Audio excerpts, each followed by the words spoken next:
house always wins, right? I'm making sure of it using every single piece of technology at my disposal. What if I'm not the house? What if you're just a fucking lunatic? I'm a lunatic. Yeah. There are two kinds of Fallout fans. The ones who watch an episode and walk away talking about the explosions, the betrayals, and the deaths. And the ones who freeze frame. The ones who know Fallout never wastes a detail. And in Season 2, Episode 5, the show drops one of the most important details it's ever dropped. Not a monster, not a reveal, not a speech, a helmet, a cold metallic cap. The kind of thing most people glance at and move on. But if you've lived in Fallout long enough, you don't move on because you instantly feel it. That chill in your spine that says, that is not a random prop. That is a mechanism. And the moment Robert House puts it on, Fallout stops being a wasteland survival story and becomes something else. Because that helmet doesn't represent protection, it represents connection, it represents control, it represents the moment a man stops being a man and becomes infrastructure. In Fallout New Vegas, Robert House is not a normal ruler. He doesn't sit on a throne, he doesn't walk the strip waving to the people, he isn't out there in a suit shaking hands, because House doesn't rule through presence, he rules through systems. House's body in New Vegas is preserved in a sealed chamber inside the Lucky 38. His real existence is reduced to something fragile, controlled, unnatural, but his mind is everywhere. His mind reaches out through the Lucky 38, through the strip, through machines, through Securitrons, through networks. And the most important part of House's power is not that he survives, it's that he connects. In New Vegas, House is essentially a brain attached to a city. That's what makes him terrifying, because you can't just defeat that with a gun. You don't outmuscle a network. You don't punch a system. And that is exactly why the helmet matters. Because the helmet is a symbol. It tells you what House truly is. It tells you what kind of threat he represents. A man who doesn't need to be in the room to control what happens inside it. Now here's where Episode 5 becomes genius. Because the helmet does something subtle. It doesn't just reference the game. It imports the entire concept of House into the show. Not just his name, not just his identity, his function. That helmet says, this is not a character you trap. This is a character you disconnect. And once you understand that, Episode 5 starts feeling like the moment Fallout's entire genre shifts. Because a villain with guns is simple. A villain with control of machines. That's another level. That's civilization level. That's endgame level.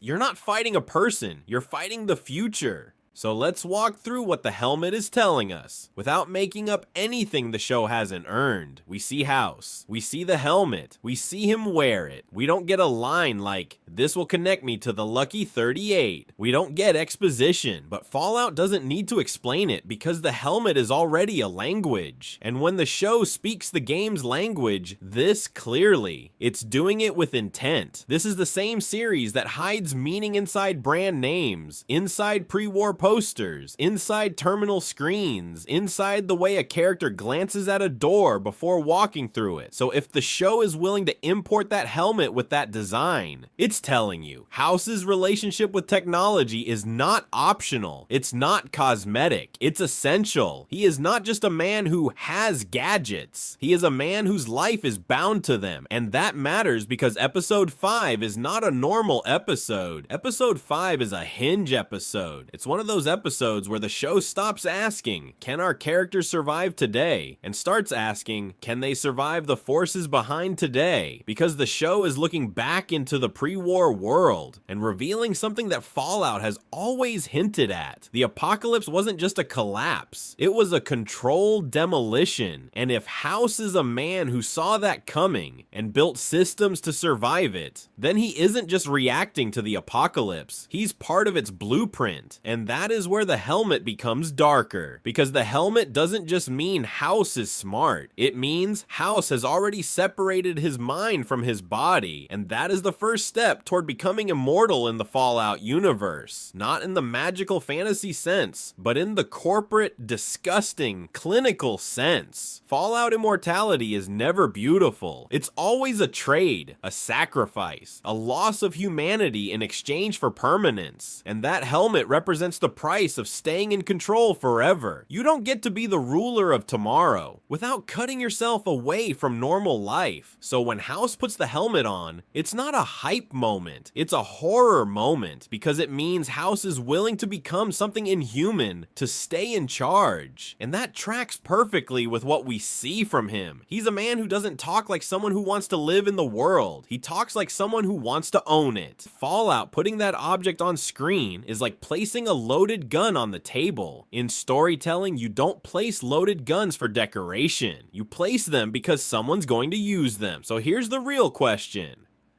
Episode 5 asks, if House is being introduced with the language of connection, what does he connect to?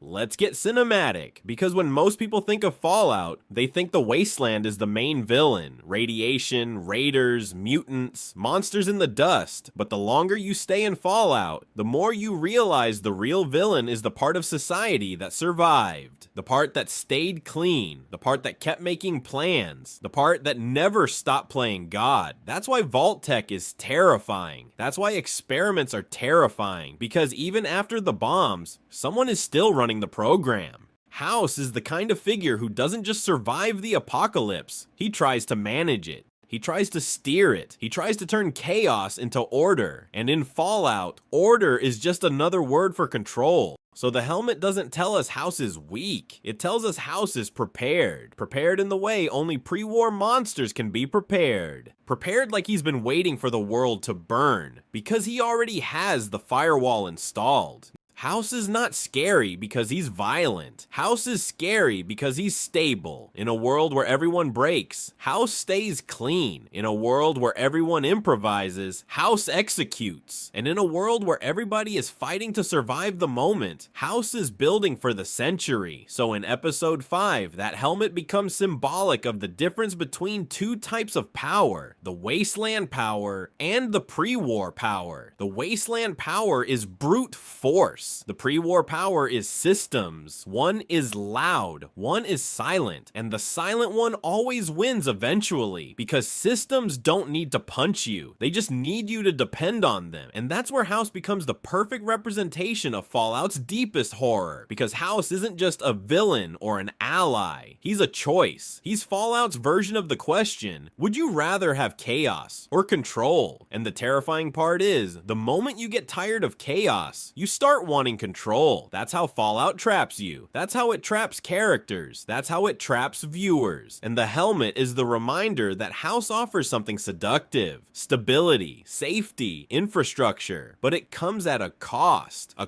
measured in freedom, a cost measured in humanity, a cost measured in the fact that under House, you don't get to be a person. You get to be a citizen, a unit, a variable in his equation. The helmet isn't just telling us who House is, it's telling us what the show is becoming, because Fallout Season 2 has been steadily escalating its scale. Season 1 was about survival and discovery, Season 2 is about power and structure, and Episode 5 is the point where the show starts revealing that the apocalypse wasn't the ending. It was the start of a new competition, a competition over what the world becomes next. Who gets to define the rules? Who gets to build the future? And House is a future builder. He's not a scavenger. He's not a raider. He's not a wanderer. He's a pre-war architect who refuses to die. And when he puts on that helmet, he's doing something symbolically huge. He's stepping into the role, not just House the man, but House the system. In episode 5, we don't just meet Robert House. We see the moment he becomes the Lucky 38. Because that's the idea of House in Fallout. The Lucky 38 isn't his home, it's his body, it's his nervous system, it's his lungs, it's the shell that lets his brain act on the world. So the helmet is like the final piece, the plug-in moment, the bridge between human thought and machine execution. And that's why it matters that this helmet appears in episode 5 of season 2, because episode 5 is the episode about hidden players, and House is the kind of player who doesn't need to show his hand, he just needs to quietly connect to the board. This is the first time the show has visually confirmed the New Vegas style interpretation of House's existence. It is a commitment. It's the show planting a flag that says, we're not doing a random Vegas cameo. We are doing the real Robert House. And that alone is massive, because it means the Lucky 38 story isn't a side quest, it's a pillar. Now, let's take the audience deeper. What does it mean for House to be a network man in this story? Because the show is not just adapting Fallout lore, it's adapting Fallout themes. And one of Fallout's biggest themes is this: technology never saves you, it only changes who gets to own you. That's the truth behind vaults. That's the truth behind experiments. That's the truth behind corporations. So if House is a man who merges with systems, he's not a savior. He's another owner, another god wearing a business suit, another person who thinks survival means control. So the helmet becomes the symbol of the second apocalypse. The apocalypse that comes after the bombs. The apocalypse where the world doesn't end in fire, it ends in management. In episode 5, you saw Deathclaws. You saw power. You saw fear. But you also saw something quieter. You saw a man who doesn't flinch because he doesn't need to. Because he's not planning to run, he's planning to plug in, and when House puts that helmet on, the show is telling you the wasteland is about to get outclassed, because the moment the pre-war systems wake up, the wasteland becomes the battlefield, and your characters become pieces. Now we move into the future implication section, not prophecy, not fake leaks, just grounded, watch for this, because if the show is using the interface language, it means the show is willing to explore the kind of warfare House represents. And that kind of warfare is surveillance automation, proxy control information, advantage infrastructure dominance. And that's why Vegas matters. Because Vegas isn't a wasteland shack town. Vegas is a machine. Vegas is lights, power, towers, systems. Vegas is a place where technology still breathes. So House doesn't just live in Vegas. Vegas is the only environment that makes sense for him because it gives him wires to plug into. The helmet isn't scary because it's metallic. It's scary because it's ordinary. It looks like a tool, like something you'd find in a lab, and that's what makes Fallout scary. The apocalypse doesn't come from demons. It comes from men in offices, men who build tools, men who sign documents, men who look at humanity and see percentages. So the helmet becomes this, a quiet reminder that the end of the world wasn't built by monsters. It was built by professionals, and House might be the most professional monster of them all. Mr. House doesn't survive Fallout by hiding. He survives by becoming the system that everyone else lives inside. And when you hear that, you realize what the helmet is really telling you. House isn't aiming to win today. He's aiming to win forever. Now we connect it back to episode 5's bigger theme. Another player at the table. The episode is obsessed with players, with hands, with people making moves behind the scenes. And House, by nature, is a behind-the-scenes player. But the helmet makes it literal, because if House is linked to systems, he's a player that can move pieces without stepping onto the board. He can be present through machines, through screens, through signals, through other people. And that makes him the perfect threat in a season about hidden influence. Fallout isn't just about survival. Fallout is about who gets to rebuild. And rebuilding is always political. Rebuilding is always controlled. Rebuilding is always owned. So the question isn't who survives. The question is who inherits. And episode 5 is the first time the show starts screaming that inheritance isn't random. It was planned. And House